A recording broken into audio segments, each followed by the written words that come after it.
Bonsoir à tous et bienvenue. Ce soir, dans le cadre de Paroles de Femmes, nous avons choisi de jouer les prolongations quelques jours après que les enseignants étaient à l'honneur. Vous le savez, tous les 5 octobre de l'année, la communauté internationale célèbre l'enseignant. Alors ce soir, dans le cadre de Paroles de Femmes, nous avons choisi de donner la parole à ces femmes-là qui ont la lourde mission de s'occuper des tout-petits. Ce sont des maîtresses qui enseignent à la petite section, à la moyenne section, au primaire et même à la crèche. Ce sont des femmes qui côtoient nos enfants chaque jour. Ce sont des femmes qui doivent user des ruses de toutes sortes, des astuces pour pouvoir mettre nos petits bébés en confiance, pour pouvoir les enseigner, les faire grandir et surtout les aider à s'épanouir dans leur environnement scolaire. Alors ce soir avec les femmes, nous allons donc parler du métier de maîtresse, du métier d'institutrice. Ce n'est pas toujours facile. Ce n'est pas toujours facile d'enseigner les tout petits, de céder à leurs caprices. Ce soir, avec les parents d'élèves, on va essayer d'apprécier ce métier-là et surtout les dérives qu'on observe tout autour. Parce que certes, les maîtresses, elles ont leur devoir, les parents aussi en ont. On se retrouve dans un court instant.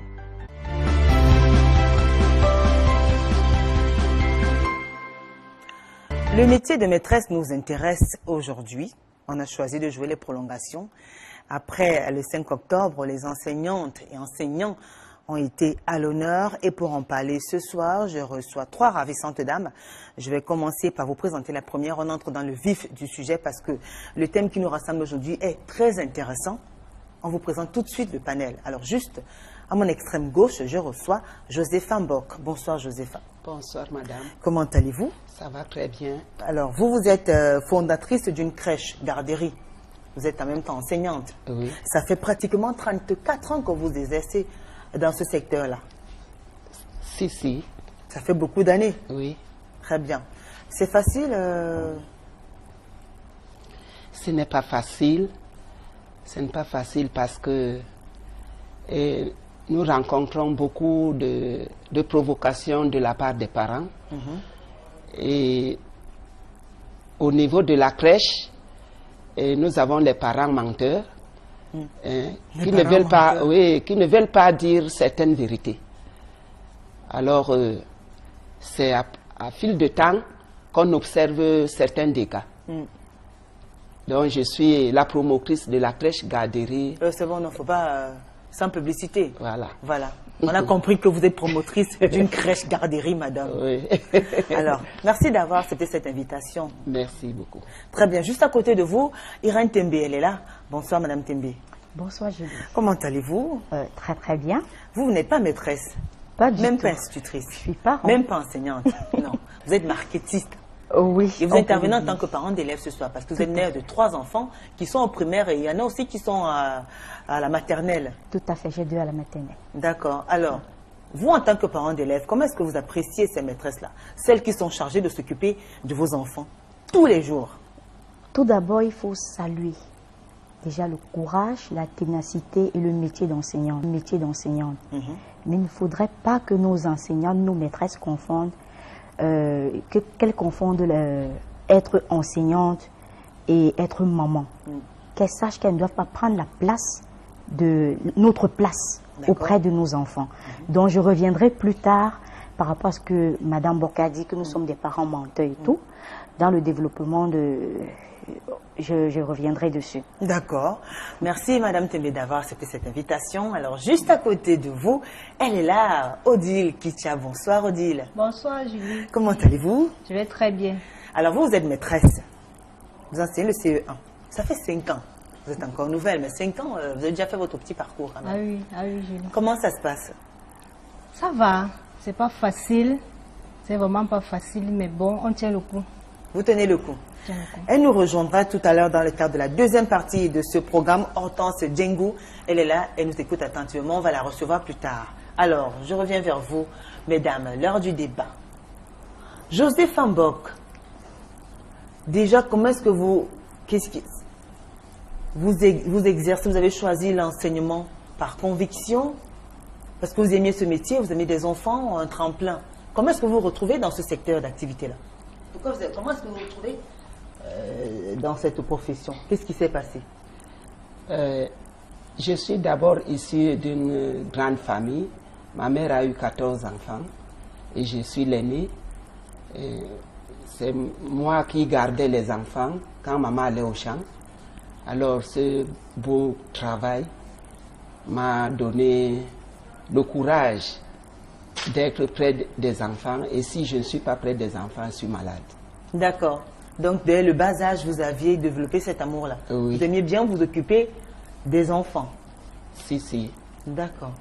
Alors vous avez dit tout à l'heure que vous avez beaucoup de difficultés dans l'exercice de votre métier.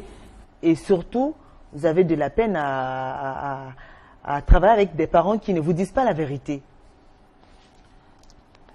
Oui.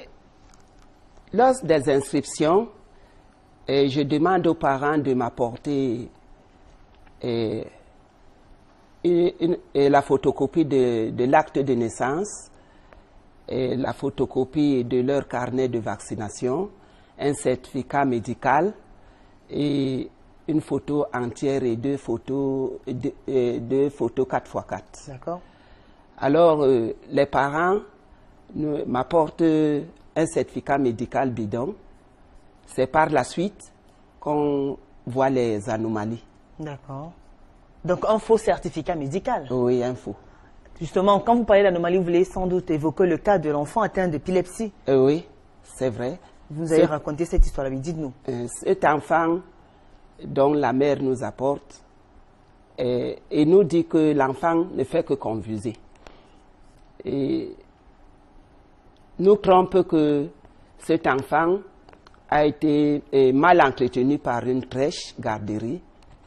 Et je me suis dit, en tant que mère, je vais essayer. Et chaque fois que l'enfant tombait malade, je lui faisais appel par téléphone. Elle m'accrochait au nez. Et finalement, Dieu merci, cet enfant est tombé d'épilepsie. Il a fait une crise. Dans la salle. Et je peux vous dire, grâce à Dieu, cet enfant mourait. Parce que son cas était difficile, les yeux étaient tournés en l'air. Et grâce à maman Anne, cet enfant s'est rétabli. Et sous l'appel on a fait appel à la mère, et la mère nous a répondu qu'elle ne pouvait pas s'envoler pour venir nous retrouver, malgré que nous l'avons demandé, qu'on était enregistré dans une clinique de la place. Elle a dit que non, pour elle c'est l'hôpital général. D'accord. Donc voilà, donc le parent vous a carrément abandonné l'enfant. Oui. Bien que l'enfant soit malade. Oui. Donc c'est l'une des principales difficultés à laquelle vous êtes confronté dans votre métier. Oui, oui. Il y en a d'autres encore? Il y en a d'autres, mais nous allons pas à pas. Très bien. Je donne tout de suite la parole à Odile, qui est aussi enseignante. Et vous alors, qui enseigne les tout petits, comment ça se passe? Déjà, comment est-ce que vous vous retrouvez? C'est la même question qu'on a posée à Mme Bock. Comment est-ce que vous vous retrouvez dans ce métier-là? Qu'est-ce qui s'est passé? Bon, déjà, je suis une personne qui aime transmettre, qui aime donner ce qu'elle a. Et j'ai toujours aimé les enfants et j'aime les enfants. Ok, donc après, étant à l'université, j'ai fait des concours et mon désir déjà c'était d'enseigner. Ok, donc quand j'ai réussi dans Aligné, je suis allée me former à IDEA. Après ma formation, j'ai d'abord travaillé dans une école publique avant de me retrouver au privé où je suis aujourd'hui. Donc c'est un peu comme ça. D'accord. Alors vous vous retrouvez donc là, vous devez enseigner les enfants qui viennent des familles différentes, des coins différents, qui ont des cultures différentes. Comment est-ce que vous vous en sortez dans cet environnement-là? Ce n'est vraiment pas évident, Julie, mais il faut essayer de trouver le juste milieu. Puisqu'à la rentrée, les parents vous confient les enfants et vous avez pour obligation de résultat. Il faut donner le meilleur de soi-même pour que les enfants là puissent réussir en fin d'année. Et vraiment, il faut s'armer de beaucoup de patience. Ben, ce n'est pas facile du tout. Oui. Ce n'est pas facile à quel niveau? Avec les enfants ou avec les parents? C'est pas facile. On commence à avoir parlé avec les enfants. Avec les enfants, c'est pas facile parce qu'ils viennent des familles différentes. Ils ont reçu une éducation différente, chacun pour sa part. Il faut donc essayer de trouver le juste milieu. Oui. Et au niveau des parents, on se rend compte que du moment où le parent a payé la scolarité, acheté toutes les fournitures, lui sait que le marché est conclu. L'enseignant gère le reste. Et vraiment là, c'est pas évident. L'enseignant doit faire sa part et le parent doit faire le sien. Très bien. Je défends beaucoup parole des parents qui refusent de dire certaines vérités, qui ne disent pas la vérité à ces personnes-là qui sont censées s'occuper des enfants. Et puis, Odile Kitcha parle de ces parents-là qui, une fois les enfants sont à l'école, se disent que voilà, c'est à la maîtresse de faire le reste. Vous, justement, parents d'élèves qui êtes là ce soir, Irène Tembe, en tant que parent d'élèves, comment est-ce que vous appréciez justement, vous avez salué le mérite de ces femmes-là. Bon, alors, est-ce que véritablement, quand on est sur le terrain, quand on voit ce qui se passe autour de nous, ce sont les Saint-Denis-Touche ou bien ce sont des femmes qui mériteraient d'être saluées à tous les niveaux? Ou alors, quelles sont les défaillances que vous relevez? Qu'est-ce que vous avez à faire comme reproche? Quelle observation, quelle analyse vous faites de ce qui est abattu sur le terrain comme travail avec ces femmes-là? Premièrement, je dis toujours, je vais saluer leur travail. D'accord. Parce que c'est grâce à elles que nous sommes ce que nous sommes aujourd'hui. C'est grâce à elles que nous sommes des femmes qui savons nous exprimer. C'est grâce à elles que nous avons une éducation et tout. Mais il y a des défaillances. Quand, par exemple, Odile dit que lorsque nous, en tant que parents, quand nous avons inscrit nos enfants, nous avons acheté les fournitures scolaires et tout, c'est bon débarras. Moi, je ne suis pas d'accord. Je ne suis pas d'accord parce que la maîtresse, excusez, je vais prendre le thème de la maîtresse. La maîtresse outrepasse ses droits. Vous imaginez-vous, vous avez une maîtresse, vous avez un enfant à la maternelle que vous inscrivez dans l'école et tout. Oui, vous avez acheté tous les fournitures scolaires et tout. Le matin, vous accompagnez l'enfant à l'école. Vous voulez bien voir qui va accompagner, qui va s'occuper de votre enfant, qui va éduquer votre enfant. Lorsque vous rencontrez la dame en question, quand vous retournez le dos, la première question qu'on pose aux enfants à l'école, quel est le métier de votre papa ou de votre maman? Elles sont toutes contentes de lever le doigt et dire, moi madame, maman fait ci, papa fait ça. C'est très beau. Mais alors, quand à la sortie des cours, la maîtresse écrit dans le cahier qu'elle voudrait bien voir le père de l'enfant. Quand le papa arrive, on échange les numéros de téléphone. C'est bien beau. Mais est-ce que c'est au père qu'on doit transmettre les nouvelles quand on sait que c'est la maman qui est venue se présenter à la maîtresse de l'école? Mais le père est parent d'élève. Le père est parent, je ne dis pas le contraire. Ouais. Mais si déjà, je vais extrapoler les choses, si déjà dans le téléphone de l'époux, on retrouve déjà des messages qui sont échangés entre l'enseignante et le parent, moi je dis ça, on outrepasse les droits. Là, la maîtresse n'est plus la maîtresse de mon enfant. Quelque part, je mets entre guillemets, elle devient la maîtresse virtuelle de l'époux. Donc, il y a des maîtresses qui outrepassent leurs droits. D'accord. Le deuxième point, vous êtes là pour élever nos enfants. Vous êtes là pour accompagner nos enfants. Il y a aussi le fait que lorsque nous mettons les goûters de nos enfants dans le sac, excusez-moi le thème, je vous respecte beaucoup, mais il y a des maîtresses carrément qui ne s'en privent pas pour les manger. Non, ne riez pas. C'est bien risé, mais c'est quand vous attrapez au four que vous dites, mais tiens, le yaourt, le gâteau. La première question, c'est la mère de X est trop chiche. Excusez le langage. Voilà ce qu'on va vous transmettre. Pourtant, on sait que la maîtresse a pour rôle d'éduquer nos enfants. Troisième élément. Elle ne devrait pas toucher au goûter des enfants. Elle doit partager, elle doit aider l'enfant. Mais elle ne devrait pas manger. Parce qu'imaginez que l'enfant rentre à la maison, vous dit, maman, j'ai faim. Mais j'ai mis le goûter dans tout ça. Non, la maîtresse a mangé. Mais attendez, vous vous dites que bon, l'enfant raconte du n'importe quoi, mais si ça se répète 1, 2, 3, 4 fois, et que vous avez des voisins qui sont en même temps aussi parents d'élèves qui se plaignent de la même chose, ça veut dire qu'il y a problème. Troisième point, Madame Boka dit tout à l'heure que nous sommes des parents menteurs. Ça, c'est un cas spécifique qu'il ne faudrait pas généraliser avec tous les parents. Moi, je dirais que c'est un cas spécifique parce que je peux dire les parents, aujourd'hui, nous nous plaignons, il y a toujours conflit entre enseignants et parents parce que les enseignants outrepassent leurs droits. D'accord, les enseignants, justement, c'est la thématique qui nous ressemble. Ce soir, on parle justement de maîtresse d'école. Jusqu'où devrait-elle aller? Jusqu'où, quelles sont les prérogatives? Est-ce qu'il y a des limites à ne pas franchir? Jusqu'où vous devrez, quelles sont les limites à ne pas franchir, Josepha? Moi, je peux vous répondre que selon ce que dit ma fille, Irène. Voilà.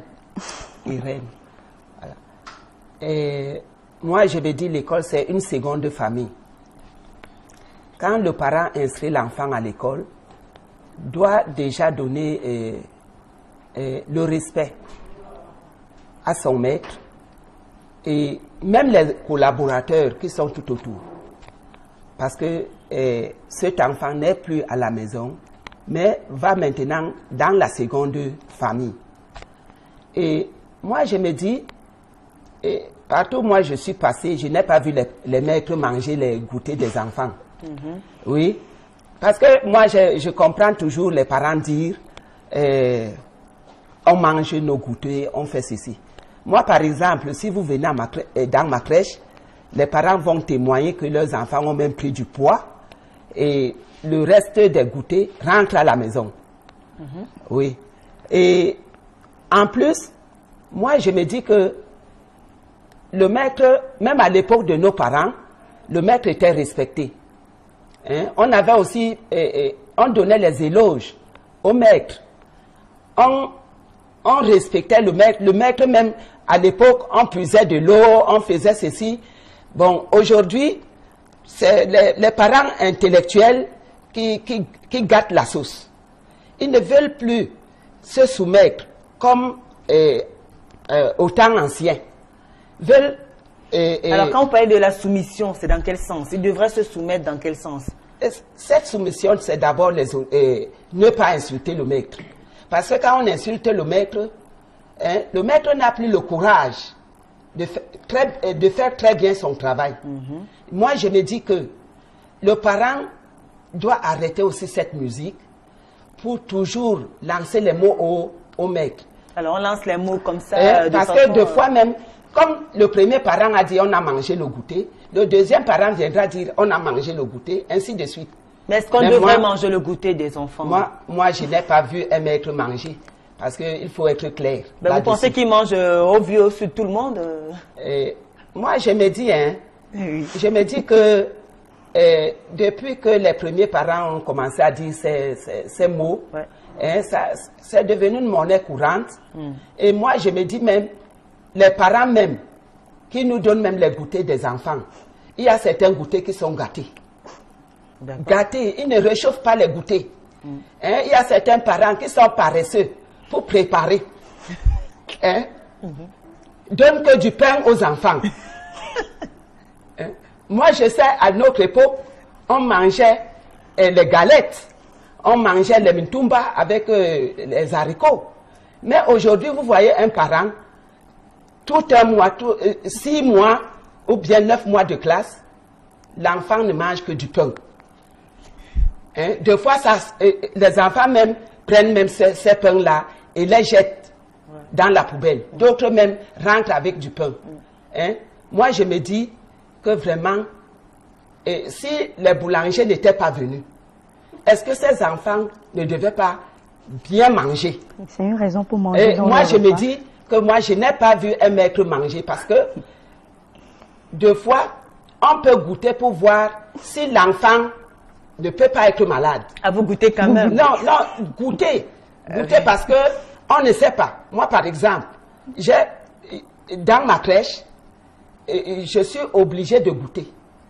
Parce qu'il y a des parents qui apportent les repas qui ont la moisissure et donnent aux enfants.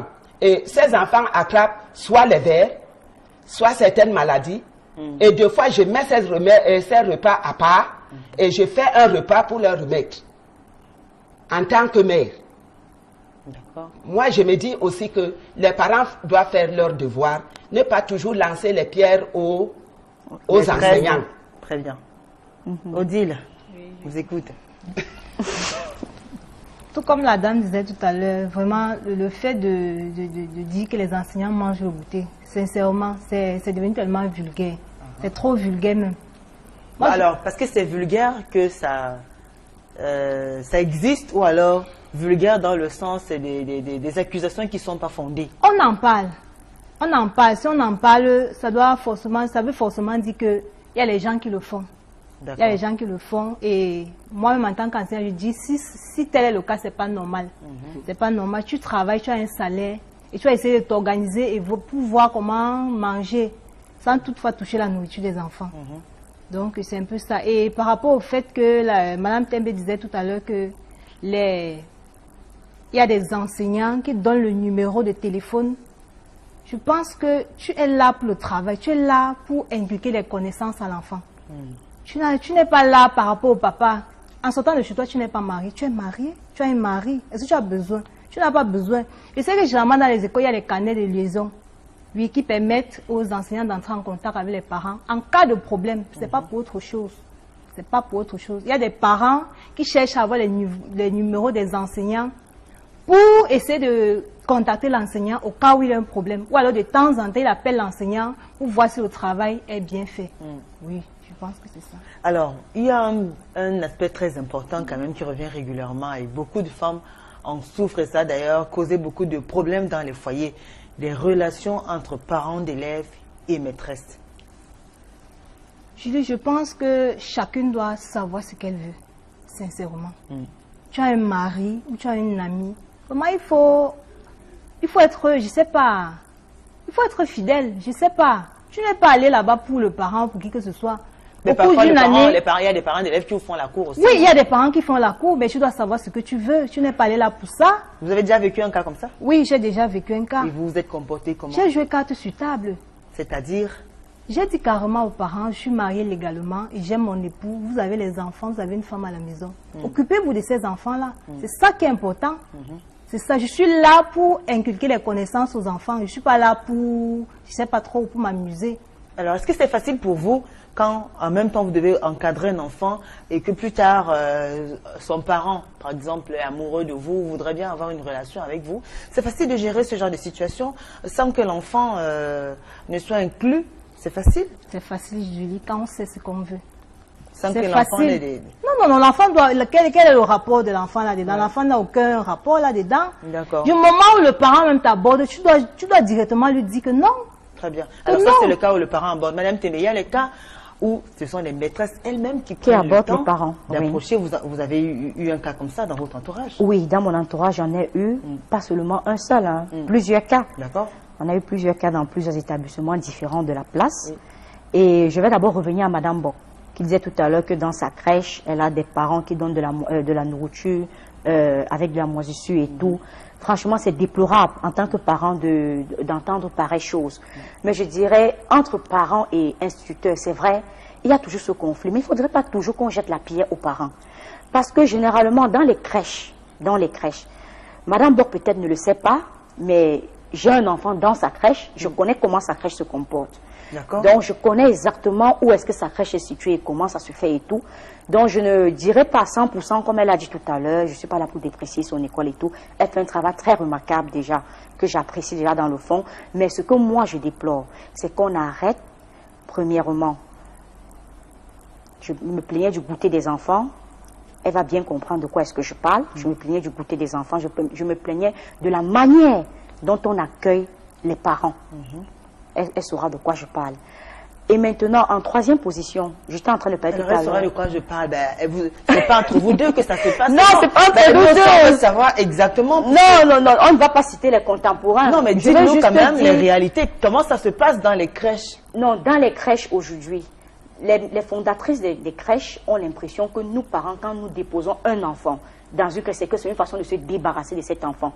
C'est pas pour ça. Si on dépose, par exemple, un enfant dans une crèche, c'est parce qu'on n'a pas le temps de regarder cet enfant. S'il faut courir, il faut joindre les deux bouts. Papa travaille, maman travaille. Il faut aller au boulot et tout. Vous ne pouvez pas même être en train de regarder votre enfant. Vous faites donc recours à qui? À l'éducatrice qui est la fondatrice d'une crèche. Et vous attendez d'elle qu'elle fasse maintenant le travail, ce pourquoi vous êtes en train de payer. Mais quand maintenant, je ne suis pas en train d'indexer Madame Bock, je parle des crèches en général, mais quand vous constatez qu'il y a des dérives, et que vous en faites part, que vous vous plaignez, mais que cette dérive ne change pas, c'est là que vous comprenez qu'il y a problème.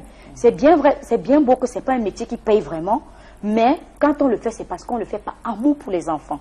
Et en conséquent, on doit en conséquence s'occuper de ces enfants comme si c'était les nôtres. Moi, je parle parce que moi-même, quand j'étais étudiante, j'ai été répétitrice. Et quand j'étais répétitrice, j'enseignais. Aujourd'hui, je pense que cet enfant est à l'université aujourd'hui. Madame Tembe, il y a eu ce cas, par exemple, avec votre un cas avec votre fils Oui. qui a été traumatisé par sa maîtresse, qui lui a dit que c'était une punition sévère. Justement. Si bien que l'enfant est devenu aliéné. Dès que vous le grandiez, racontez-nous un peu. Justement, imaginez vous êtes dans une salle de classe, vous avez un enfant, comme disait Odile tout à l'heure, les maîtresses doivent apprendre à reconnaître les types d'enfants qu'ils ont en face d'eux. On a plusieurs types d'enfants. On a l'enfant qui est calme, on a l'enfant qui est tout joyeux. Oui, madame la maîtresse, qu'est-ce qui s'est passé avec votre fils? Avec mon fils, qu'est-ce qui s'est passé? Quand je dis mon fils, c'est pas mon fils personnel. Hein. Avec mon fils, qu'est-ce qui s'est passé? La maîtresse est un enfant qui a l'habitude d'être replié sur lui. Pour ça, vous devez le flatter. Vous devez le flatter pour qu'il puisse être éveillé et tout. Mais la maîtresse passe le temps à gronder cet enfant. Et quand elle gronde cet enfant, elle le punit. Elle lui dit, go for it. Donc, va sur le mur, et l'enfant a pris la manière que même à la maison, quand vous élevez un peu le ton, l'enfant va automatiquement sur le mur, il met la tête sur le mur, il croise les bras, il attend la punition. Vous lui demandez, mais qu'est-ce que tu fais? C'est comme ça que la maîtresse me fait à l'école. Imaginez le choc que vous, en tant que parent, vous ressentez, de comprendre que vous êtes incapable. C'est vrai, vous pouvez mettre la main sur votre enfant, mais que votre enfant vit ça en silence. Vous savez déjà ce que ça peut développer cet enfant demain. Il peut être quelqu'un demain d'introverti qui ne peut pas s'ouvrir à la société, qui aura d'autres séquelles dont les maîtresses doivent apprendre le temps et la peine. Ce n'est pas parce qu'un parent, et par rapport à Odile qui disait que quand un parent lui fait la cour, elle sait faire la part de choses. Moi je dis non, elles ne font pas la part de choses. Je prends un exemple. J'ai une voisine à qui le papa a fait la cour parce qu'elle est maîtresse. S'il vous plaît, cet enfant, l'enfant de ce voisin, l'enfant de ce papa, était toujours parmi les 5 premiers parce que la maîtresse prenait le temps. En récréation, première récréation, elle apprenait l'enfant. Deuxième récréation, elle apprenait l'enfant. L'enfant avait l'avantage. L'enfant avait l'avantage, ce qui n'est pas normal. Ce qui n'est pas normal. Donc, les maîtresses doivent apprendre à savoir qu'il y a une différence entre être enseignante et être éducatrice. Très bien. C'est justement ce côté-là qui blesse. Quand les relations entre parents et maîtresses commencent à être compliquées. Odile. Ce n'est pas parce qu'il y a eu un cas que vous allez vouloir généraliser. Moi, je dis non à ça, je refuse. Je ne généralise pas, je refuse. Je suis enseignante. J'ai été victime et j'ai su comment gérer. La femme du monsieur n'a jamais été au courant de quoi que ce soit. Mes collègues n'ont jamais été au courant de quoi que ce soit. Donc, je ne peux pas accepter qu'on me dise que parce que le parent t'a fait la cour, peut-être tu as accepté, on me dit que tu dois favoriser l'enfant. Non. Tous les enfants qui sont sont tes enfants et tu as pour obligation de résultat devant eux. Madame, c'est automatique. C'est automatique, c'est pas vous qui le voulez. Ça vient naturellement. Non, quand vous aimez, vous avez déjà des penchants, des sentiments pour quelqu'un. Non, pas. C'est la même chose même quand vous êtes dans un foyer. Vous ou pas, vous allez aimer la belle famille parce que c'est automatique. Parce qu'on dit qui aime. Quand vous aimez quelqu'un, vous aimez son entourage. Donc, si peut-être vous avez déjà des penchants, même si vous le dites non, peut-être dans votre cœur, vous aimez bien ce monsieur, vous commencez à avoir des petits penchants pour l'enfant. Viens, on commence à l'enseigner en première récréation, en deuxième récréation. C'est comme ça qu'il est toujours le premier de la classe, alors que nous payons des sommes, s'il vous plaît. Nous payons un montant à l'école pour que vous puissiez apprendre tous nos enfants. Moi, je dis non. C'est non et non. Vous avez franchement des penchants. Justement, comment comprendre quand même que régulièrement, c'est-à-dire un simple constat, les relations entre maîtresse et parents d'élèves, je parle de la maman, ce n'est pas toujours évident. Par contre, maîtresse et parents d'élèves qui est le papa, ça passe plutôt bien. Ça coule vraiment. Moi, je vais... Oui, dites-nous, Josépha. Oui, je vais retourner en arrière concernant les numéros de téléphone. D'accord. Ce sont les parents qui exigent aux enseignants qu'ils doivent se donner les numéros de téléphone. Mais moi, quand j'étais enseignante, j'avais refusé cette manière de faire. Parce que l'enseignant ne peut pas dormir. Vous comprenez le coup de téléphone. Le parent appelle. Le parent, alors, pendant que l'enfant est dans la classe, c'est là où il remet le numéro de téléphone à l'enseignant. Dès que l'enfant va dans une classe supérieure, l'enseignant n'a plus le droit d'écouter un jour la voix du parent. Hein? L'enseignant est rejeté parce que maintenant le second maître est reconnu et l'autre est abandonné. Moi, je me dis alors que au niveau des numéros de téléphone, moi, en tant qu'enseignante, j'avais refusé. Alors, et en plus, dans ma crèche, comme venait de dire Irène, il y a un accueil chaleureux. D'accord. Très bien, un accueil chaleureux parce que même les parents qui sont en train de nous écouter savent vraiment que chez Maman Josepha, ça se passe bien. Ça se passe de toute façon, ils ont l'occasion de réagir, ils ont l'occasion de nous écrire à travers les différentes plateformes. Envoyez-nous déjà vos messages, des témoignages, des réactions et autres. Allez également sur Facebook, nous avons plusieurs plateformes à travers lesquelles vous pouvez nous joindre. Déjà sur la page officielle d'Equinox TV, tapez juste Equinox TV, le thème est déjà affiché. Écrivez-nous, on va lire vos messages. Également sur la page officielle de l'émission Parole de Famille TV, également sur le forum Amis qui aiment Parole de Femmes.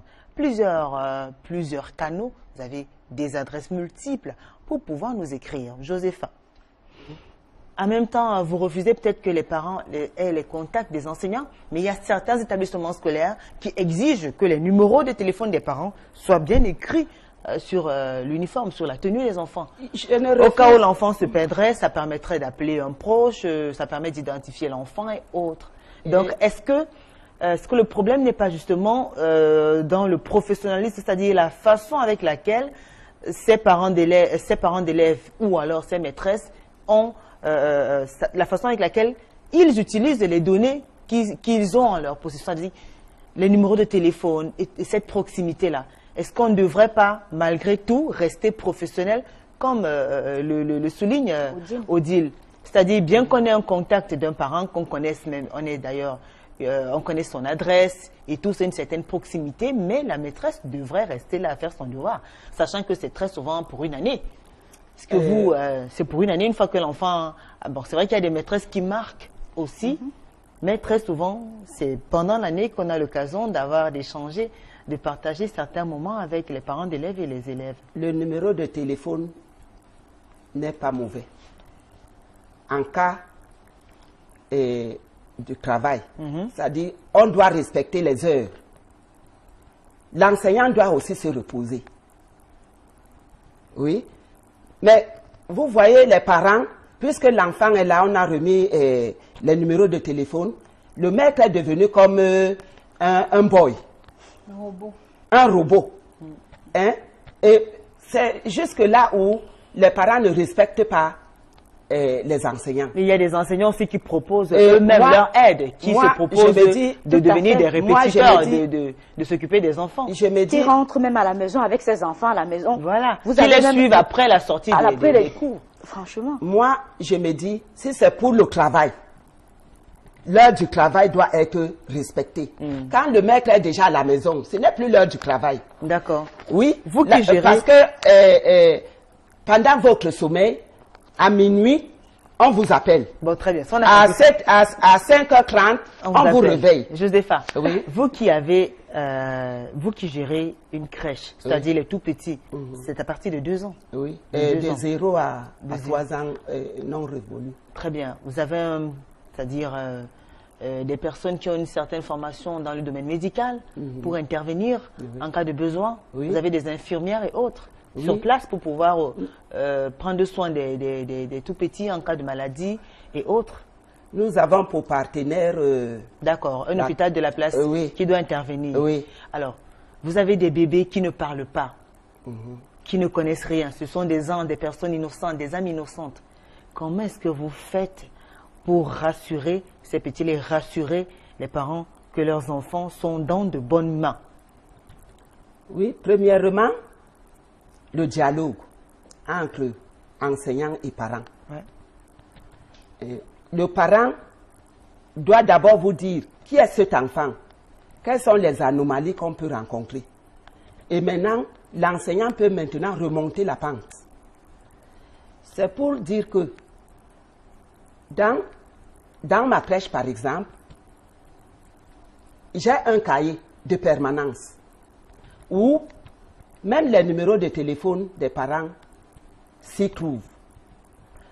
Et dans ce document, le parent doit me dire si l'enfant n'a pas eu des infections. Et je peux vous assurer que certains parents ne peuvent pas dire certaines vérités. Comme je venais au début de ma conversation, je vous ai raconté que il y a les parents menteurs. Qui disent pas la vérité. Oui, qui ne disent pas la vérité. Alors, pour pouvoir... Et maintenant, le parent, cet enfant de 0 à 3 ans, hein, on vous demande que cet enfant doit déjà écrire, hein, doit formuler les phrases. Et pourtant, à la crèche, nous faisons le travail que les mamans n'ont pas le temps d'exercer, surtout en cas de travail.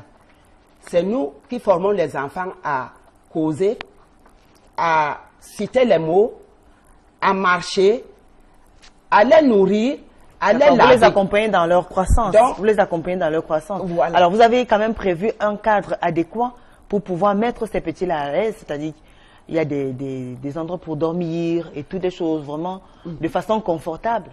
Oui, nous avons les lits, nous avons même une cuisine où nous réchauffons de l'eau, où nous réchauffons aussi la nourriture, puisqu'on ne peut pas nourrir un enfant avec un repas froid.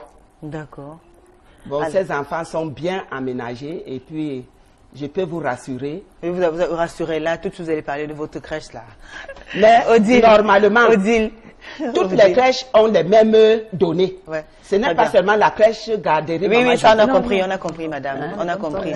On n'est non plus en train de faire ça, on a compris. Odile, qu'est-ce qui est le plus dur? Oui. Le plus dur dans votre métier, c'est quoi? Le plus dur, c'est de pouvoir faire comprendre les leçons aux enfants. C'est ça, c'est difficile. Puisqu'on a devant nous des enfants qui viennent des horizons différents, des enfants qui comprennent vite, des enfants qui comprennent tardivement. Il faut donc pouvoir trouver le juste milieu et remédier, passer à une séance de remédiation quand on s'est rendu compte que tout le monde n'a pas compris. Vraiment, c'est pas facile. Et c'est à ce moment-là qu'on doit être patient, qu'on doit aimer ce qu'on fait. Parce que si tu n'aimes pas ce que tu fais, sincèrement, ces enfants-là n'auront rien dans la tête avant la fin de l'année. Il faut répéter, répéter et répéter. Ce n'est vraiment pas évident. Très bien. Alors, je vous propose, madame, d'observer une courte pause. On va suivre ces vox pop qui ont été tournés ici même dans la ville de Douala. On se retrouve juste après. À mon avis, je me dis que la maîtresse avec son élève devait être comme des amis. Comme de vrais amis même. Parce qu'il y a d'autres enfants qui n'aiment pas prendre le goûter. C'est la maîtresse qui devait amener à l'enfant à manger son goûter. Parce que quand la maîtresse récupère le goûter de l'enfant, elle mange. C'est pas normal. C'est parce que les enfants d'aujourd'hui sont tellement éveillés. Tellement. Et au fur et à mesure, l'enfant cause avec les gens. Bon, il attire. Donc, les idées. Elle a les idées. Elle a les idées autres. Donc, c'est facile de faire du mal à sa maîtresse. Et il y a eu des cas. L'année-ci s'est surpassée, je crois bien. Une maîtresse a mangé le goûter d'un enfant et l'enfant a empoisonné le goûter. La maîtresse a mangé. Elle est morte. Ça devait quand même servir de leçon aux maîtresses que non. Elles doivent prendre ces élèves-là comme leur propre enfant à la maison. Parce que même si c'est elle-même qui envoie son enfant à l'école et que l'enfant vient se plaindre que non, peut-être son goûter a été mangé par la maîtresse, ça ne l'arrangerait jamais. C'est pas normal. Mon fils, il y a deux fois, l'enfant était têtu. Mais ça ne doit pas se passer que quand l'enfant est têtu, tu lui tapes. C'est le conseil. Parce qu'il y a d'autres enfants qui ne connaissent pas. D'autres enfants, quand tu lui tapes, l'enfant peut tomber malade. C'est seulement pour parler à l'enfant qui ne fait pas ça, ce n'est pas bien. Faire comme ça, c'est bien. Mais en tapant sur l'enfant, ce n'est pas commun. Certains enfants arrivent à l'école en retard et ils passent se cacher sans rentrer à la maison. À l'école, la maîtresse va taper. À la maison, la maman va lui demander comment tu as manqué l'école. Au lieu de dire la vérité à maman que si j'arrive en retard, j'ai eu peur qu'on va me taper. L'enfant passe se cacher pour attendre l'heure que la classe sort pour rentrer chez lui. Les petits enfants comme ça, c'est ses enfants et c'est ses amis. L'enfant aime quand tu veux lui consoler. Il est content. Mais quand tu prends le bâton, disons, pour taper l'enfant, ce n'est pas bon.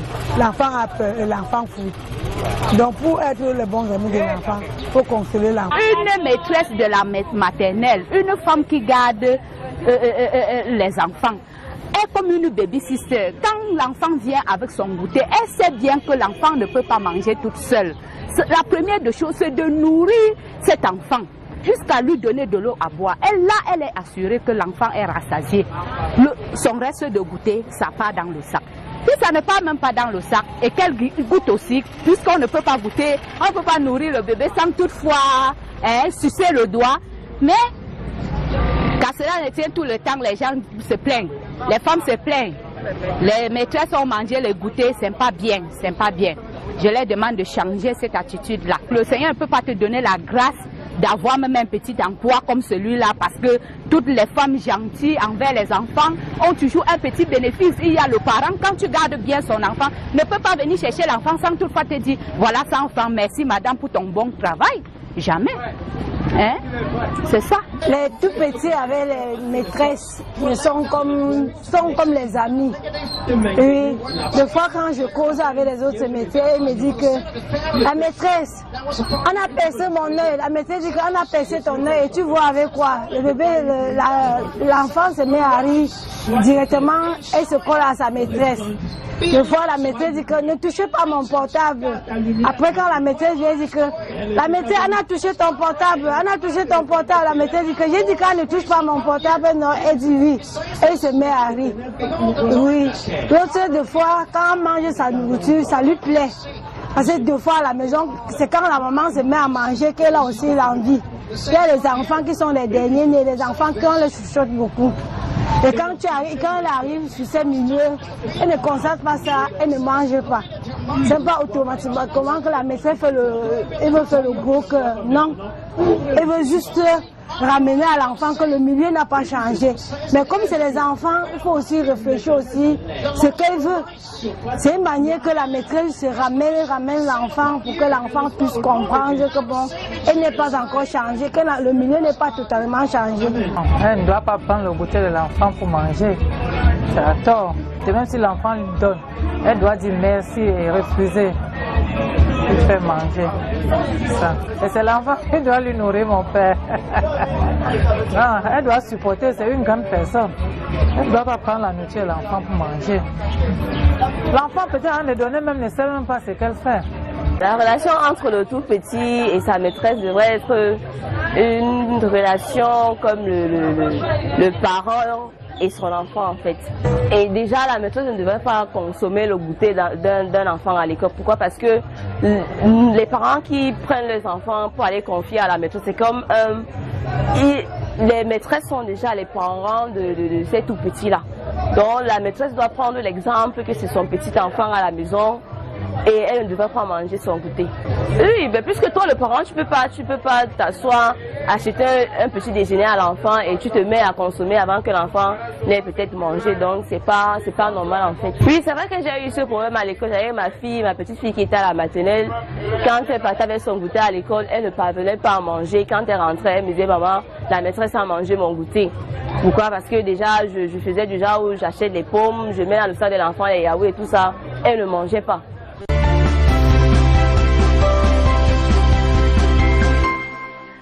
De retour sur le plateau de Parole de Femmes, si vous nous rejoignez juste à l'instant, sachez que ce soir avec les femmes, nous parlons des maîtresses, ces institutrices, ces enseignantes qui ont la lourde mission de s'occuper de nos enfants, parfois tout petits même d'ailleurs. Alors vous avez suivi ces différentes Vox Pop, des gens d'accueil sur ce plateau. Hortense Djengou, bonsoir. Bonsoir Julie. Comment allez-vous? Bien. Alors vous êtes institutrice, ça fait pratiquement 12 années que vous exercez. Vous nous suivez attentivement depuis le début de cette émission. Bien sûr. Alors qu'est-ce que vous avez à dire? Quelles sont vos impressions? Bon, vous êtes à l'honneur ce soir. Je puis d'abord dire que si j'ai choisi le métier d'enseignant, c'est peut-être pas mes origines, parce que mon papa même fut enseignant. D'accord. C'est un métier qui m'a beaucoup plu dès le début. Et l'amour que j'ai eu envers ce métier et l'amour que j'ai envers les enfants m'a poussé à devenir institutrice. Je dirais tantôt que les relations parents-enseignants ne doivent pas être une guerre. Nous devons travailler en franche collaboration. parce que c'est pour l'épanouissement de nos enfants. Très bien. Quand vous précisez franche collaboration, c'est-à-dire quoi exactement? Quand je parle de franche collaboration, ça signifie que les deux parents, le parent et l'enseignant sont d'abord tous éducateurs dans un premier temps. Et lorsque les parents nous confient leurs enfants, ils doivent avoir ce brin de respect envers l'enseignant. L'enseignant qui garde votre enfant durant toute une vie, vous devez beaucoup le considérer parce que c'est celui-même qui détient la vie de votre enfant entre ses mains. Il faut donc cette franche collaboration, se rapprocher de l'enseignant, instituer le dialogue. Je me dis, ce n'est pas facile, mais nous, en tant qu'éducateurs, nous les enseignants, nous devons aussi d'éduquer les parents. Parce que ce n'est pas facile. D'accord, il n'y a pas que les enfants, alors les parents aussi. Oui, on n'est pas seulement là pour éduquer les enfants, mais aussi les parents. Ça veut dire quoi concrètement? Ça signifie que nous sommes confrontés à d'énormes difficultés. Parce que ce n'est pas tous les parents qui viennent dans le bon sens. Il y en a qui viennent toujours, leurs objectifs c'est toujours venir faire le bruit, prendre l'enseignant comme si c'était un domestique, un esclave, parce qu'il a payé sa scolarité, il se permet de faire du n'importe quoi. Quand celui-là arrive tout fâché, ce que vous, l'enseignant, vous devez faire, c'est de le calmer d'abord, de le prendre tranquillement, et il vous exposera votre problème. Vous essayez de résoudre ce problème dans l'amitié, amicalement. Et pousser des enseignants qui ne respectent pas certaines normes, c'est-à-dire qui vont jusqu'à avoir des relations intimes avec les parents d'élèves, mariés ou célibataires. Là, je dis, bon, l'erreur est humaine, mais je ne trouve pas cela normal. Qui s'insère même, excusez-moi, qui s'insère même dans les problèmes. Là, l'erreur est humaine, mais je ne trouve pas cela normal parce que les enseignants, je peux déjà vous dire que l'enseignant n'a pas de vie privée. Je le dis parce que j'ai suivi, ma maman dit tantôt que à certaines heures, on ne doit plus appeler un enseignant. À l'école, on nous disait l'enseignant n'a pas de vie privée. Supportez qu'on vous appelle même à minuit. Parce qu'il y a des cas, des cas de force majeure. D'accord. Pour votre travail, vous pouvez supporter. Oui. Très bien. Alors, Poupina Lema, excuse-moi Tata Julie, ce sont des mangeuses des goûters. Marcel Berger, votre émission est super, merci. Alors, Gacha Gisèle, bonsoir Julie, j'apprécie vraiment leur travail, mais moi, j'ai pas de bons souvenirs avec mes maîtresses. J'en ai eu 3 au primaire, nous n'avions presque pas de pause, car on devait décortiquer le pistache. Ça, c'est vrai. En plus, elles aiment beaucoup l'argent. Elles sont rancunières envers les enfants, surtout si le parent donne interdiction de battre son enfant. L'enfant, là, sera traité de tous les noms en classe.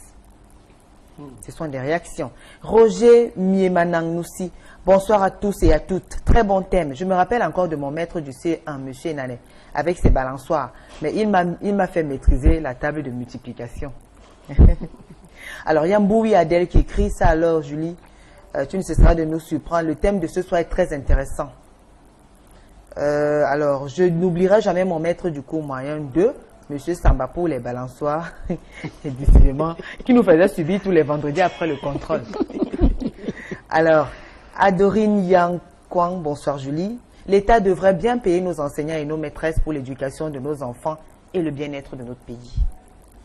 Alors, il y a Lana Orna qui écrit, ma maîtresse, à Marie Coquer, nous donnait des calculs difficiles, exprès pour rater. Si tu ne voulais pas recevoir la correction, il fallait acheter les bonbons qu'elle vendait pour 50 francs. Elle imposait le montant. Résultat des courses, je volais les sous à la maison pour échapper. C'est ce que je suis en train de dire. Hervé Samson Mendomo. Julie, bonsoir. En principe, l'enseignement comme la médecine, sacerdoce.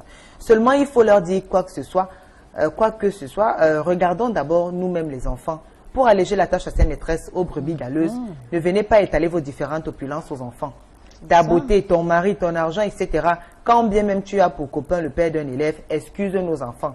Grave encore, tu es meilleur petit du directeur, proviseur, etc. Nos enfants ont droit au cours. Pardon, viens donner cours. C'est Hervé Samson Mendomo. Marie-Hélène Chemeni. Bonsoir, mesdames. Julie, un grand bravo au corps enseignant qui, en plus d'enseigner, éduque parfois nos enfants. Ils sont malheureusement mal payés. Pourtant, on devient quelqu'un grâce à leur encadrement, parfois très sévère. Bravo, mesdames. Vous avez l'avenir de nos enfants entre vos mains. Alors, Johanna Salah. Julie, tes thèmes me font toujours réagir, même quand je suis occupée. À l'avenir, je resterai silencieux pour être sérieux. Je me souviens de ma maîtresse, mademoiselle Thérèse, à l'école Kizito, à Bokito. Lorsque j'étais à la CIL, cette dernière demandait à tous les élèves ce qu'ils voulaient devenir dans la vie. Je me souviens lui avoir dit ma volonté d'être agriculteur. Elle m'avait en retour dit, non, tu seras sous-préfet. Croyez-moi, ma maîtresse ne m'épargnait pas du fouet. Quand je passais à côté d'un exercice, je pleurais. Elle revenait me bercer, souvent je m'endormais. À mon réveil, elle me disait, si tu veux être sous-préfet, il faut travailler. Elle veillait à ce que je sois propre et toujours à l'heure. Je ne suis pas sous-préfet aujourd'hui, mais je gère des personnes au quotidien et je transmets aussi ces valeurs à ceux qui m'entourent. J'ai souvent le cœur brisé de ne savoir là où la trouver pour lui faire ce témoignage.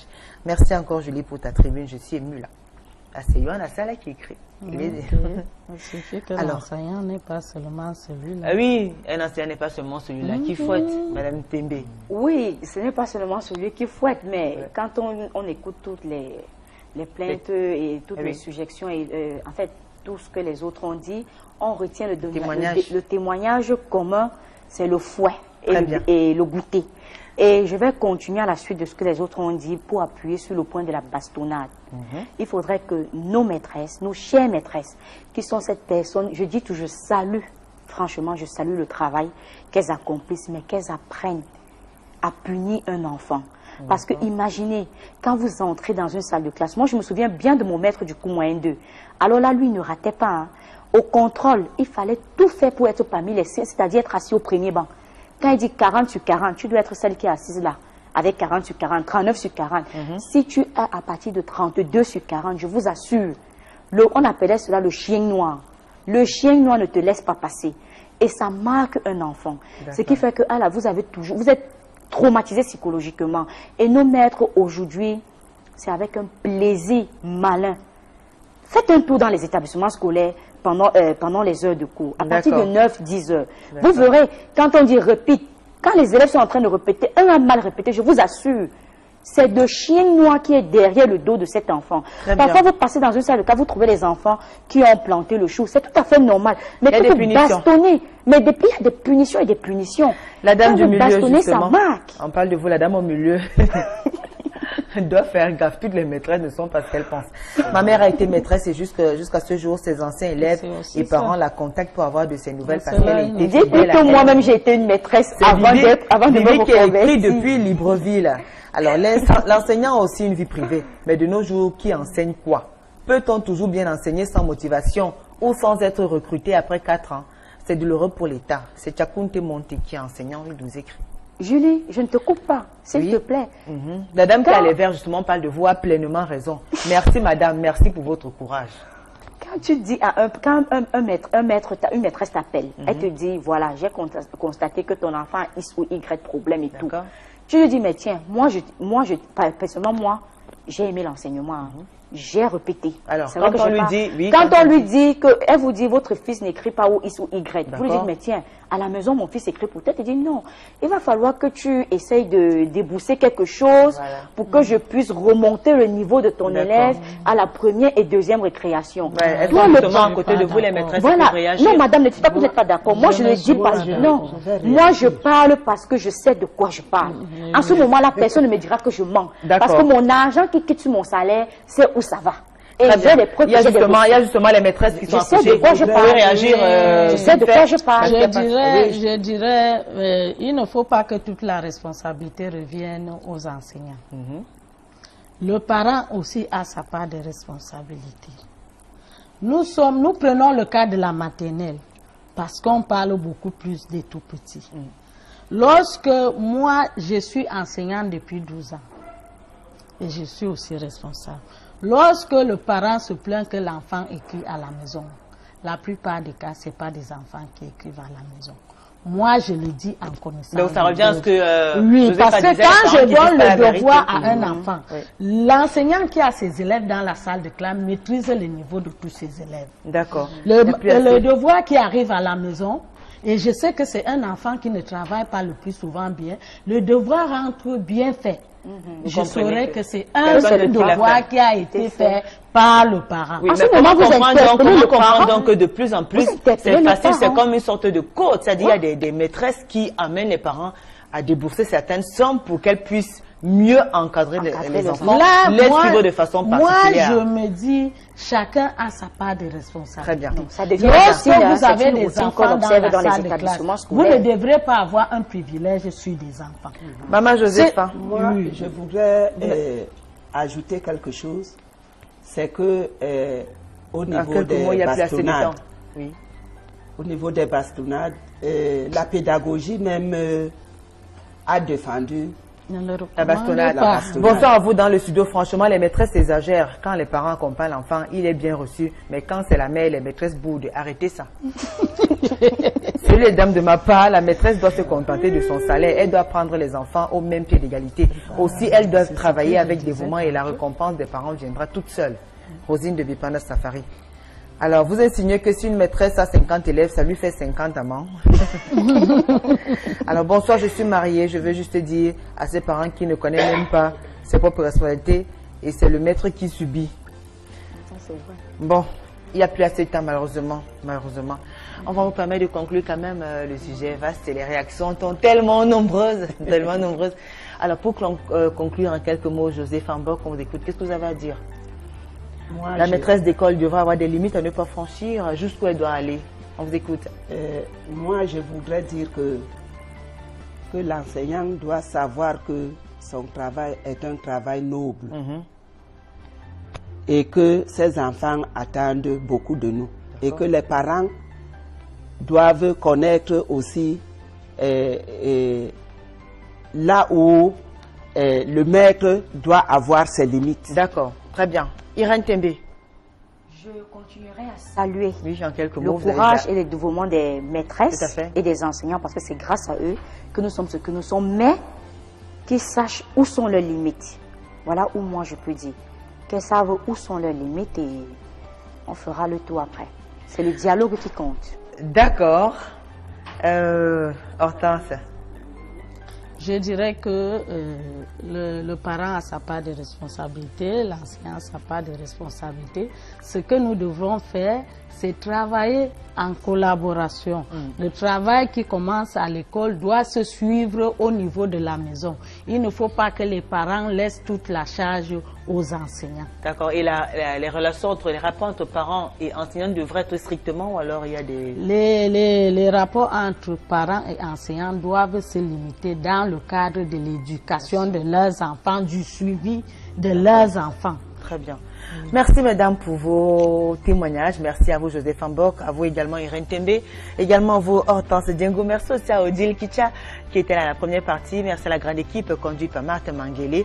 Rediffusion jeudi à 15 h. On se retrouve mardi prochain, vous le savez. Ce sera toujours avec le même plaisir et le même sourire. Au revoir.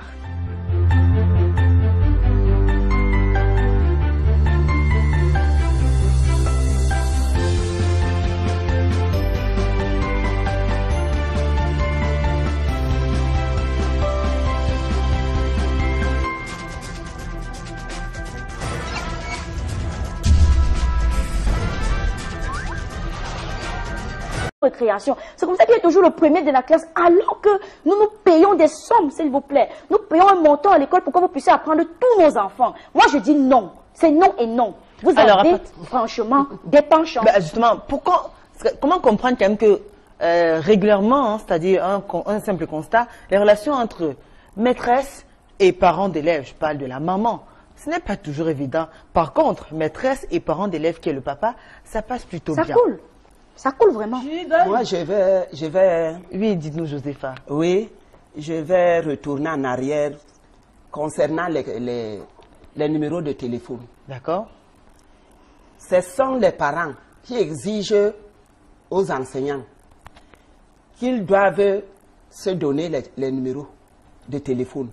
Mais moi, quand j'étais enseignante, j'avais refusé cette manière de faire.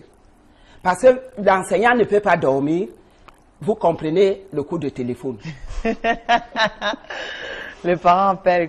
Le parent, alors, pendant que l'enfant est dans la classe, c'est là où il remet le numéro de téléphone à l'enseignant. Dès que l'enfant va dans une classe supérieure, l'enseignant n'a plus le droit d'écouter un jour la voix du parent. Hein? L'enseignant est rejeté parce que maintenant, le second maître est reconnu et l'autre est abandonné. Moi, je me dis alors que au niveau des numéros de téléphone, moi, en tant qu'enseignante, j'avais refusé. Alors, et en plus, dans ma crèche, comme venait de dire Irène, il y a un accueil chaleureux. D'accord.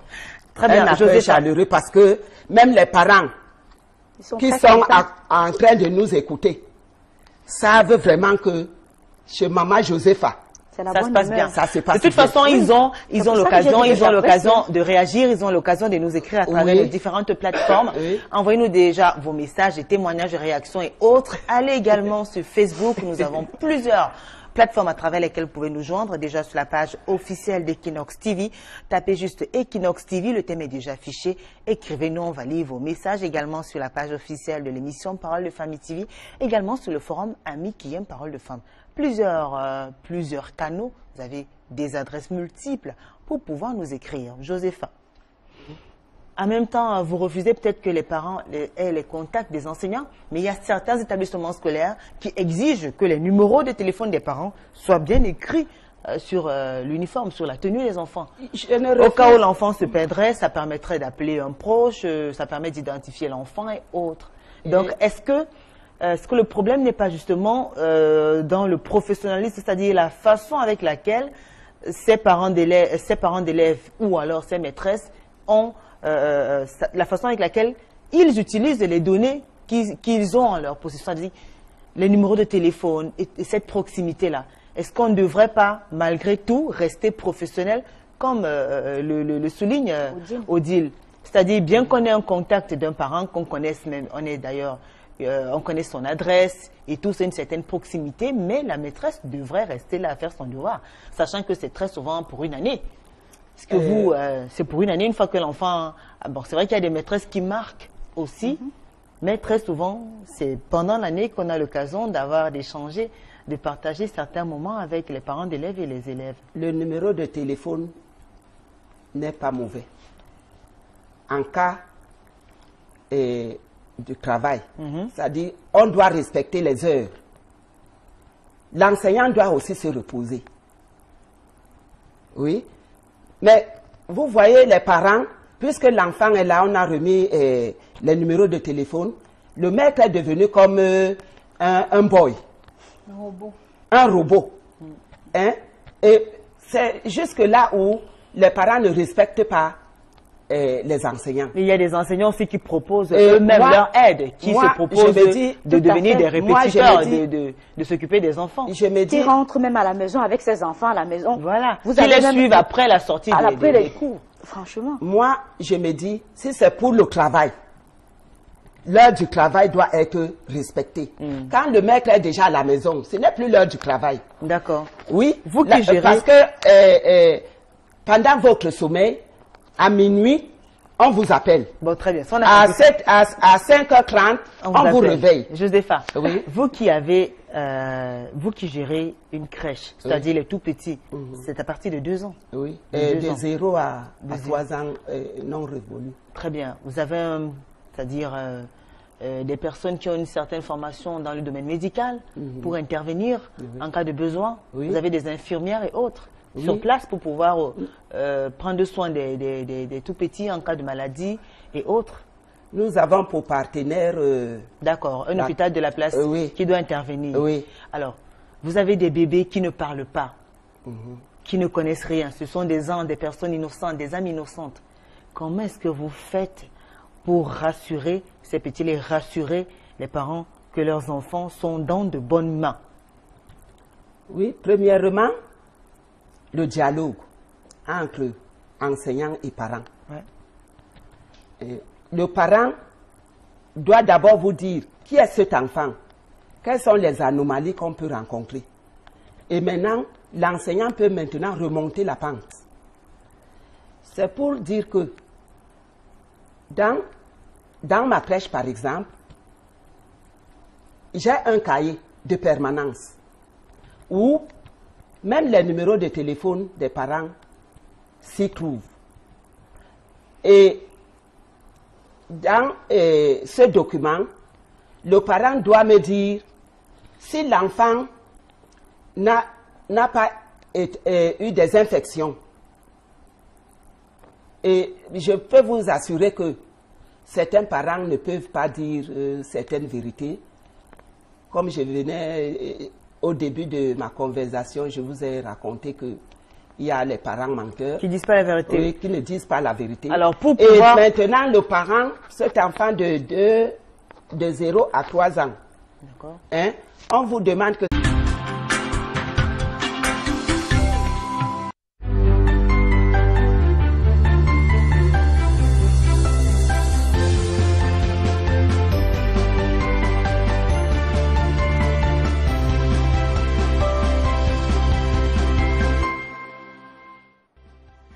Bonsoir à tous et bienvenue. Ce soir, dans le cadre de Parole de Femmes, nous avons choisi de jouer les prolongations quelques jours après que les enseignants étaient à l'honneur. Vous le savez, tous les 5 octobre de l'année, la communauté internationale célèbre l'enseignant. Alors ce soir, dans le cadre de Parole de Femmes, nous avons choisi de donner la parole à ces femmes-là qui ont la lourde mission de s'occuper des tout-petits. Ce sont des maîtresses qui enseignent à la petite section, à la moyenne section, au primaire et même à la crèche. Ce sont des femmes qui côtoient nos enfants chaque jour. Ce sont des femmes qui doivent user des ruses de toutes sortes, des astuces pour pouvoir mettre nos petits bébés en confiance, pour pouvoir les enseigner, les faire grandir et surtout les aider à s'épanouir dans leur environnement scolaire. Alors ce soir, avec les femmes, nous allons donc parler du métier de maîtresse, du métier d'institutrice. Ce n'est pas toujours facile. Ce n'est pas toujours facile d'enseigner les tout-petits, de céder à leurs caprices. Ce soir, avec les parents d'élèves, on va essayer d'apprécier ce métier-là et surtout les dérives qu'on observe tout autour. Parce que certes, les maîtresses, elles ont leur devoir, les parents aussi en ont. On se retrouve dans un court instant.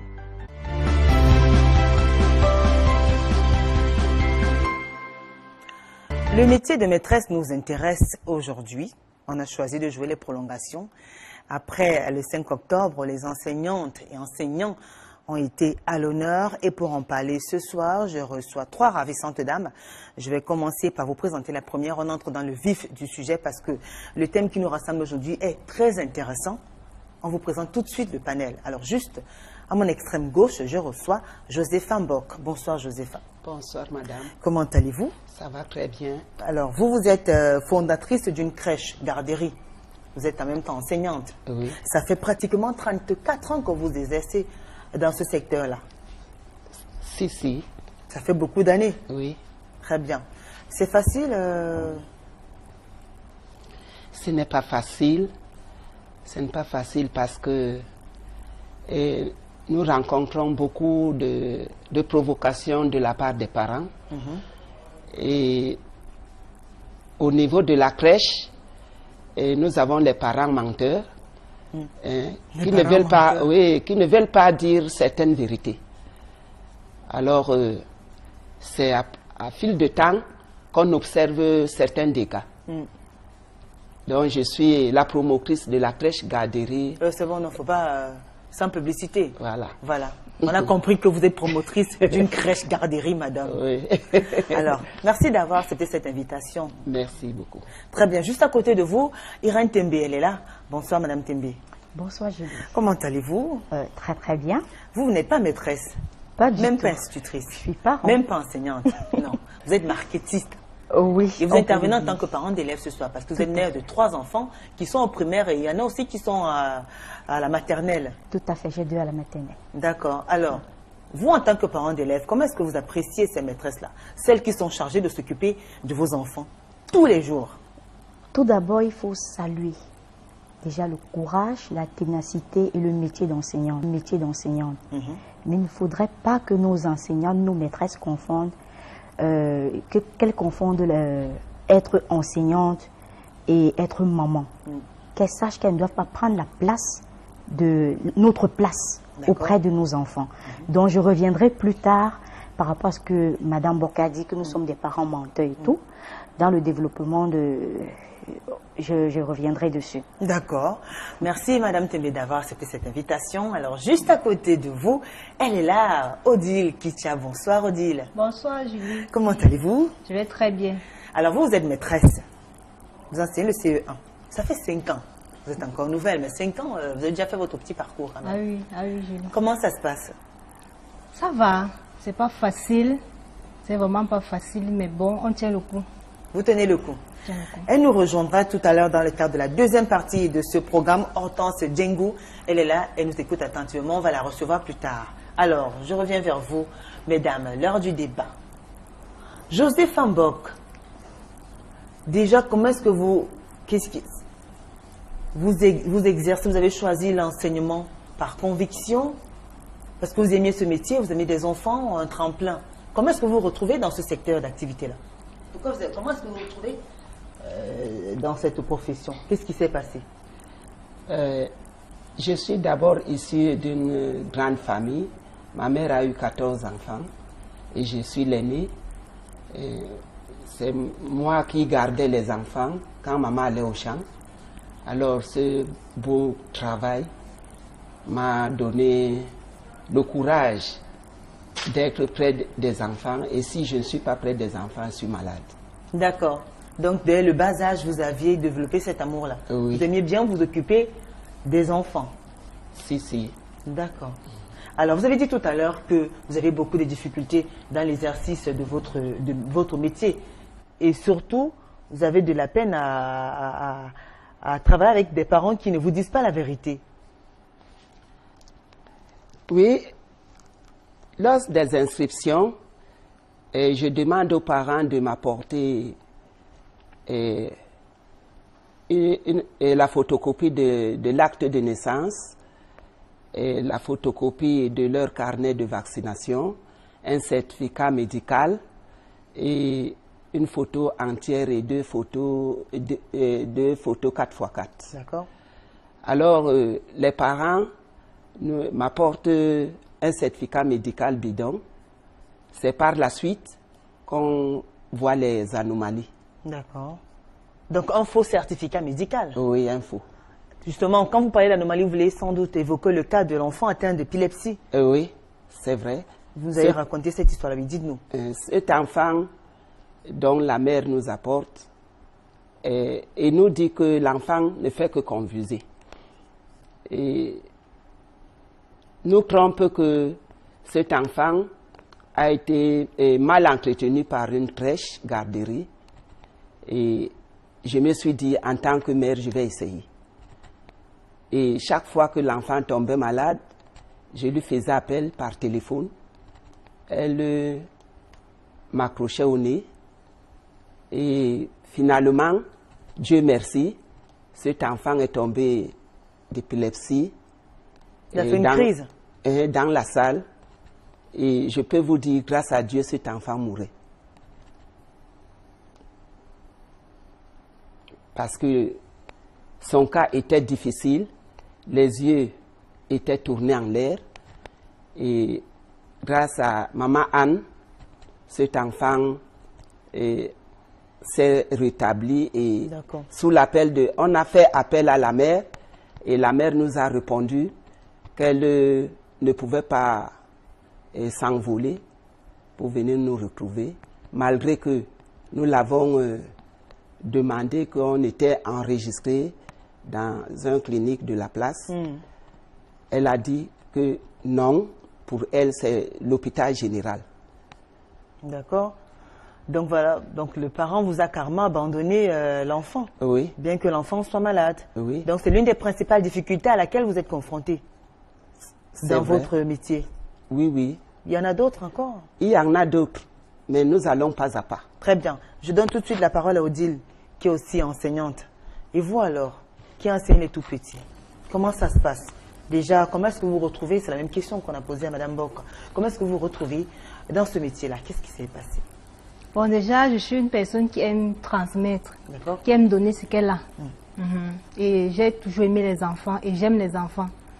Ok, donc après, étant à l'université, j'ai fait des concours et mon désir déjà c'était d'enseigner. Ok, donc quand j'ai réussi dans Aligné, je suis allée me former à IDEA. Après ma formation, j'ai d'abord travaillé dans une école publique avant de me retrouver au privé où je suis aujourd'hui. Donc c'est un peu comme ça. D'accord. Alors vous vous retrouvez donc là, vous devez enseigner les enfants qui viennent des familles différentes, des coins différents, qui ont des cultures différentes. Comment est-ce que vous vous en sortez dans cet environnement-là? Ce n'est vraiment pas évident, Julie. Mais il faut essayer de trouver le juste milieu. Puisqu'à la rentrée, les parents vous confient les enfants. Et vous avez pour obligation de résultat. Il faut donner le meilleur de soi-même pour que les enfants là puissent réussir en fin d'année.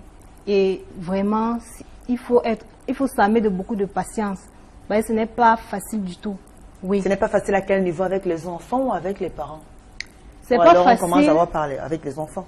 Avec les enfants, c'est pas facile parce qu'ils viennent des familles différentes. Ils ont reçu une éducation différente, chacun pour sa part. Il faut donc essayer de trouver le juste milieu.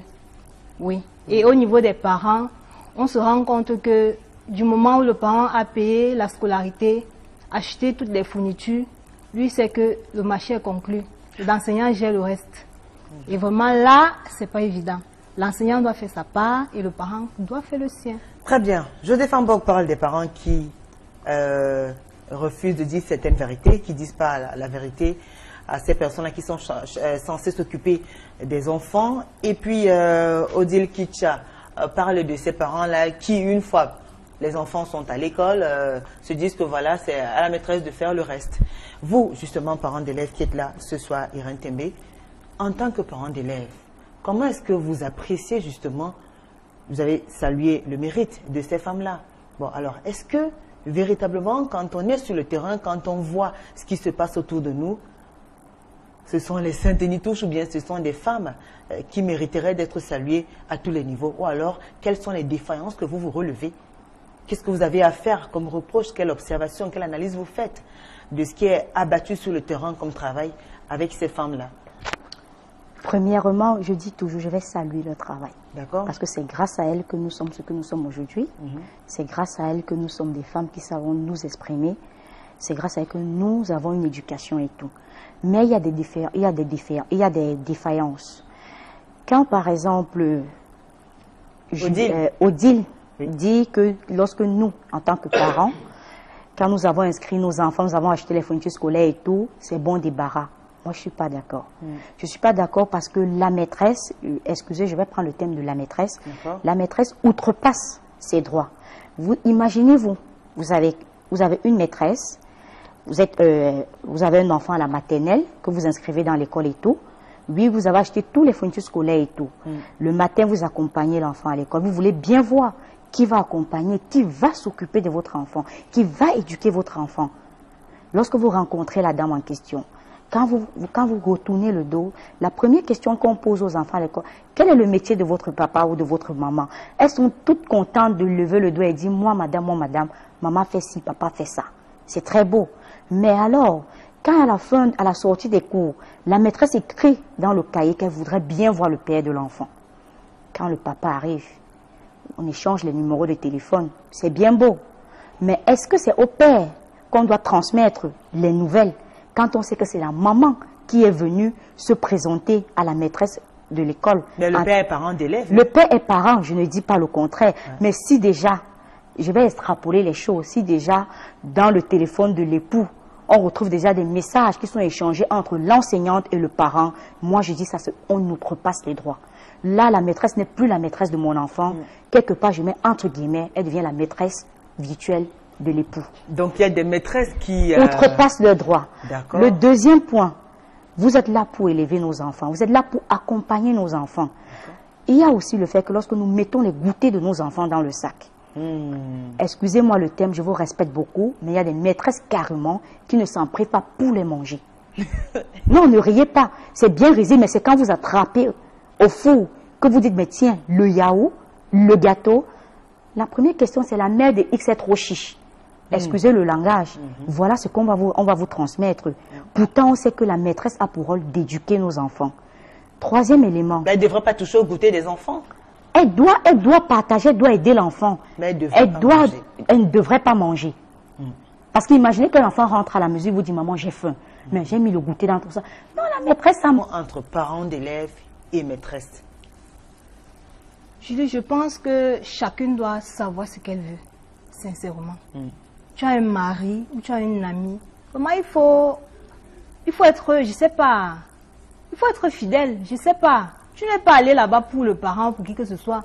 Mais parfois, il y a des parents d'élèves qui font la cour aussi. Oui, il y a des parents qui font la cour, mais tu dois savoir ce que tu veux. Tu n'es pas allé là pour ça. Vous avez déjà vécu un cas comme ça? Oui, j'ai déjà vécu un cas. Et vous vous êtes comporté comment? J'ai joué carte sur table. C'est-à-dire? J'ai dit carrément aux parents, je suis mariée légalement et j'aime mon époux. Vous avez les enfants, vous avez une femme à la maison. Occupez-vous de ces enfants-là. C'est ça qui est important. C'est ça. Je suis là pour inculquer les connaissances aux enfants. Je ne suis pas là pour, je sais pas trop, pour m'amuser. Alors, est-ce que c'est facile pour vous quand, en même temps, vous devez encadrer un enfant et que plus tard, son parent, par exemple, est amoureux de vous, voudrait bien avoir une relation avec vous? C'est facile de gérer ce genre de situation sans que l'enfant ne soit inclus? C'est facile? C'est facile, Julie, quand on sait ce qu'on veut. Sans que l'enfant n'ait... Non, l'enfant doit... Quel est le rapport de l'enfant là-dedans? L'enfant n'a aucun rapport là-dedans. D'accord. Du moment où le parent même t'aborde, tu dois directement lui dire que non. Très bien. Alors ça, c'est le cas où le parent aborde. Madame Tembe, il y a les cas où ce sont les maîtresses elles-mêmes qui abordent le parent. D'approcher. Oui. Vous avez eu un cas comme ça dans votre entourage? Oui, dans mon entourage, j'en ai eu, pas seulement un seul, plusieurs cas. D'accord. On a eu plusieurs cas dans plusieurs établissements différents de la place. Oui. Et je vais d'abord revenir à Madame Bock, qui disait tout à l'heure que dans sa crèche, elle a des parents qui donnent de la nourriture avec de la moisissure et tout. Franchement, c'est déplorable en tant que parent d'entendre pareille chose. Mais je dirais, entre parents et instituteurs, c'est vrai, il y a toujours ce conflit. Mais il ne faudrait pas toujours qu'on jette la pierre aux parents. Parce que généralement, dans les crèches, Madame Bock peut-être ne le sait pas, mais j'ai un enfant dans sa crèche, je connais comment sa crèche se comporte. Donc, je connais exactement où est-ce que sa crèche est située et comment ça se fait et tout. Donc, je ne dirais pas 100% comme elle a dit tout à l'heure. Je ne suis pas là pour déprécier son école et tout. Elle fait un travail très remarquable déjà, que j'apprécie déjà dans le fond. Mais ce que moi, je déplore, c'est qu'on arrête, premièrement, je me plaignais du goûter des enfants. Elle va bien comprendre de quoi est-ce que je parle. Je me plaignais du goûter des enfants. Je me plaignais de la manière dont on accueille les parents. Elle saura de quoi je parle. Et maintenant, en troisième position, j'étais en train de parler tout à l'heure. Elle saura de quoi je parle. C'est pas entre vous deux que ça se passe. Non, c'est pas entre nous deux. On veut savoir exactement. Non, on ne va pas citer les contemporains. Non, mais dis-nous quand même les réalités. Comment ça se passe dans les crèches? Non, dans les crèches aujourd'hui, les fondatrices des crèches ont l'impression que nous, parents, quand nous déposons un enfant dans une crèche, c'est que c'est une façon de se débarrasser de cet enfant. C'est pas pour ça. Si on dépose, par exemple, un enfant dans une crèche, c'est parce qu'on n'a pas le temps de regarder cet enfant. S'il faut courir, il faut joindre les deux bouts. Papa travaille, maman travaille. Il faut aller au boulot et tout. Vous ne pouvez pas même être en train de regarder votre enfant. Vous faites donc recours à qui? À l'éducatrice qui est la fondatrice d'une crèche. Et vous attendez d'elle qu'elle fasse maintenant le travail, ce pourquoi vous êtes en train de payer. Mais quand maintenant, je ne suis pas en train d'indexer Madame Bock, je parle des crèches en général, mais quand vous constatez qu'il y a des dérives, et que vous en faites part, que vous vous plaignez, mais que cette dérive ne change pas, cela vous comprenez qu'il y a problème. C'est bien vrai, c'est bien beau que ce n'est pas un métier qui paye vraiment, mais quand on le fait, c'est parce qu'on le fait par amour pour les enfants. Et en conséquent, on doit en conséquence s'occuper de ces enfants comme si c'était les nôtres. Moi, je parle parce que moi-même, quand j'étais étudiante, j'ai été répétitrice. Et quand j'étais répétitrice, j'enseignais. Aujourd'hui, je pense que cet enfant est à l'université aujourd'hui. Madame Tembe, il y a eu ce cas, par exemple, avec votre fils, qui a été traumatisé par sa maîtresse qui lui a dit que c'était une punition sévère. Justement. Si bien que l'enfant est devenu aliéné. Dès que vous le grandiez, racontez-nous un Justement. petit peu. Imaginez, vous êtes dans une salle de classe, vous avez un enfant, comme disait Odile tout à l'heure, Les maîtresses doivent apprendre à reconnaître les types d'enfants qu'ils ont en face d'eux. On a plusieurs types d'enfants. On a l'enfant qui est calme, on a l'enfant qui est tout joyeux. Oui, madame la maîtresse, qu'est-ce qui s'est passé avec votre fils? Avec mon fils, qu'est-ce qui s'est passé? Quand je dis mon fils, c'est pas mon fils personnel. Hein. Avec mon fils, qu'est-ce qui s'est passé? La maîtresse est un enfant qui a l'habitude d'être replié sur lui. Pour ça, vous devez le flatter. Vous devez le flatter pour qu'il puisse être éveillé et tout. Mais la maîtresse passe le temps à gronder cet enfant. Et quand elle gronde cet enfant, elle le punit. Elle lui dit, go for.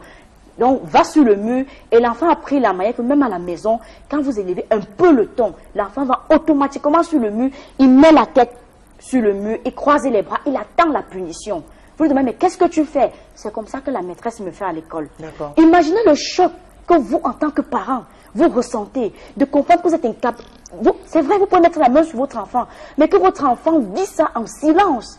Vous savez déjà ce que ça peut développer cet enfant demain. Il peut être quelqu'un demain d'introverti qui ne peut pas s'ouvrir à la société, qui aura d'autres séquelles dont les maîtresses doivent apprendre le temps et la peine.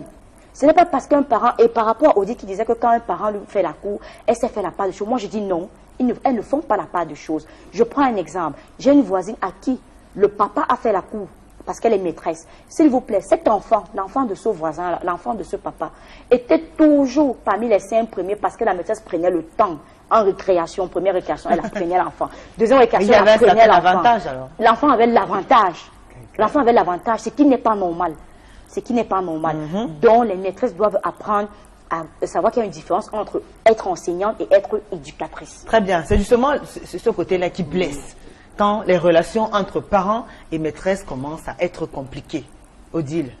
Ce n'est pas parce qu'il y a eu un cas que vous allez vouloir généraliser. Moi, je dis non à ça, je refuse. Je ne généralise pas. Je refuse. Je suis enseignante. J'ai été victime et j'ai su comment gérer. La femme du monsieur n'a jamais été au courant de quoi que ce soit. Mes collègues n'ont jamais été au courant de quoi que ce soit. Donc, je ne peux pas accepter qu'on me dise que parce que le parent t'a fait la cour, peut-être tu as accepté. On me dit que tu dois favoriser l'enfant. Non. Tous les enfants qui sont toi sont tes enfants et tu as pour obligation de résultat devant eux. Madame, c'est automatique. C'est automatique, c'est pas vous qui le voulez. Ça vient naturellement. Non, quand vous aimez, vous avez déjà des penchants, des sentiments pour quelqu'un. Non, pas. C'est la même chose même quand vous êtes dans un foyer. Vous ou pas, vous allez aimer la belle famille parce que c'est automatique. Parce qu'on dit qui aime. Quand vous aimez quelqu'un, vous aimez son entourage. Donc, si peut-être vous avez déjà des penchants, même si vous le dites non, peut-être dans votre cœur, vous aimez bien ce monsieur, vous commencez à avoir des petits penchants pour l'enfant. Viens, on commence à l'enseigner en première récréation, en deuxième, manger. Mais attendez, vous vous dites que bon, l'enfant raconte du n'importe quoi, mais si ça se répète 1, 2, 3, 4 fois, et que vous avez des voisins qui sont en même temps aussi parents d'élèves qui se plaignent de la même chose, ça veut dire qu'il y a problème. Troisième point, Madame Boka dit tout à l'heure que nous sommes des parents menteurs. Ça, c'est un cas spécifique qu'il ne faudrait pas généraliser avec tous les parents. Moi, je dirais que c'est un cas spécifique parce que je peux dire les parents. Aujourd'hui, nous nous plaignons, il y a toujours conflit entre enseignants et parents parce que les enseignants outrepassent leurs droits. D'accord, les enseignants, justement, c'est la thématique qui nous ressemble. Ce soir, on parle justement de maîtresse d'école. Jusqu'où devrait-elle aller? Jusqu'où, quelles sont les prérogatives? Est-ce qu'il y a des limites à ne pas franchir? Jusqu'où vous devrez, quelles sont les limites à ne pas franchir, Josepha? Moi, je peux vous répondre que selon ce que dit ma fille, Irène. Voilà. Et moi, je vais dire l'école, c'est une seconde famille. Quand le parent inscrit l'enfant à l'école, doit déjà donner le respect à son maître et même les collaborateurs qui sont tout autour. Parce que cet enfant n'est plus à la maison, mais va maintenant dans la seconde famille. Et moi, je me dis, partout où moi je suis passé, je n'ai pas vu les maîtres manger les goûters des enfants. Oui, parce que moi, je comprends toujours les parents dire, on mange nos goûters, on fait ceci. Moi, par exemple, si vous venez dans ma crèche, les parents vont témoigner que leurs enfants ont même pris du poids et le reste des goûters rentre à la maison. Oui. Et en plus, moi, je me dis que le maître, même à l'époque de nos parents, le maître était respecté. Hein? On avait aussi, on donnait les éloges au maître. On respectait le maître. Le maître même, à l'époque, on puisait de l'eau, on faisait ceci. Bon, aujourd'hui, c'est les parents intellectuels qui gâtent la sauce. Ils ne veulent plus se soumettre comme au temps ancien. Veulent, alors, quand vous parlez de la soumission, c'est dans quel sens? Ils devraient se soumettre dans quel sens? Cette soumission, c'est d'abord ne pas insulter le maître. Parce que quand on insulte le maître n'a plus le courage de faire très bien son travail. Moi, je me dis que le parent doit arrêter aussi cette musique pour toujours lancer les mots au maître. Alors, on lance les mots comme ça. Parce que deux fois même, comme le premier parent a dit on a mangé le goûter, le deuxième parent viendra dire on a mangé le goûter, ainsi de suite. Mais est-ce qu'on devrait manger le goûter des enfants? Moi, je n'ai pas vu un maître manger. Parce qu'il faut être clair. Vous pensez qu'il mange au vieux sur tout le monde? Moi, je me dis, je me dis que depuis que les premiers parents ont commencé à dire ces mots, c'est devenu une monnaie courante. Et moi, je me dis même, les parents même, qui nous donnent même les goûters des enfants, il y a certains goûters qui sont gâtés. Gâtés, ils ne réchauffent pas les goûters. Il y a certains parents qui sont paresseux pour préparer. Donne que du pain aux enfants. Moi, je sais, à notre époque, on mangeait les galettes, on mangeait les mintumba avec les haricots. Mais aujourd'hui, vous voyez un parent, tout un mois, 6 mois ou bien 9 mois de classe, l'enfant ne mange que du pain. Des fois, les enfants même prennent même ces pains-là et les jettent dans la poubelle. D'autres même rentrent avec du pain. Moi, je me dis que vraiment, si les boulangers n'étaient pas venus, est-ce que ces enfants ne devaient pas bien manger? C'est une raison pour manger. Moi, je me dis que moi, je n'ai pas vu un maître manger parce que, deux fois, on peut goûter pour voir si l'enfant ne peut pas être malade. À vous goûter quand même? Non, goûter. Goûter parce que on ne sait pas. Moi, par exemple, dans ma crèche, je suis obligé de goûter. Parce qu'il y a des parents qui apportent les repas qui ont la moisissure et donnent aux enfants. Et ces enfants attrapent soit les vers, soit certaines maladies. Et deux fois, je mets ces repas à part et je fais un repas pour leur remettre. En tant que mère. Moi, je me dis aussi que les parents doivent faire leur devoir, ne pas toujours lancer les pierres aux enseignants. Très bien. Odile, vous écoute. Tout comme la dame disait tout à l'heure, vraiment, le fait de dire que les enseignants mangent le goûter, sincèrement, c'est devenu tellement vulgaire. C'est trop vulgaire même. Moi, alors, parce que c'est vulgaire que ça existe, ou alors vulgaire dans le sens des accusations qui ne sont pas fondées? On en parle. On en parle. Si on en parle, ça veut forcément dire qu'il y a les gens qui le font. Il y a les gens qui le font. Et moi-même, en tant qu'enseignant, je dis, si tel est le cas, ce n'est pas normal. C'est pas normal. Tu travailles, tu as un salaire, et tu vas essayer de t'organiser et pour voir comment manger, sans toutefois toucher la nourriture des enfants. Donc, c'est un peu ça. Et par rapport au fait que Mme Tembe disait tout à l'heure que il y a des enseignants qui donnent le numéro de téléphone.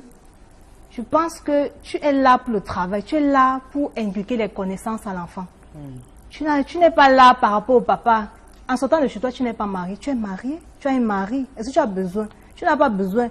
Je sais que généralement dans les écoles, il y a les carnets de liaison, oui, qui permettent aux enseignants d'entrer en contact avec les parents en cas de problème. Ce n'est pas pour autre chose.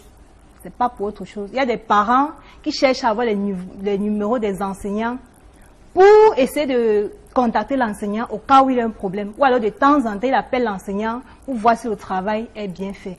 Oui, je pense que c'est ça. Alors, il y a un aspect très important quand même qui revient régulièrement et beaucoup de femmes en souffrent, et ça d'ailleurs causé beaucoup de problèmes dans les foyers, des relations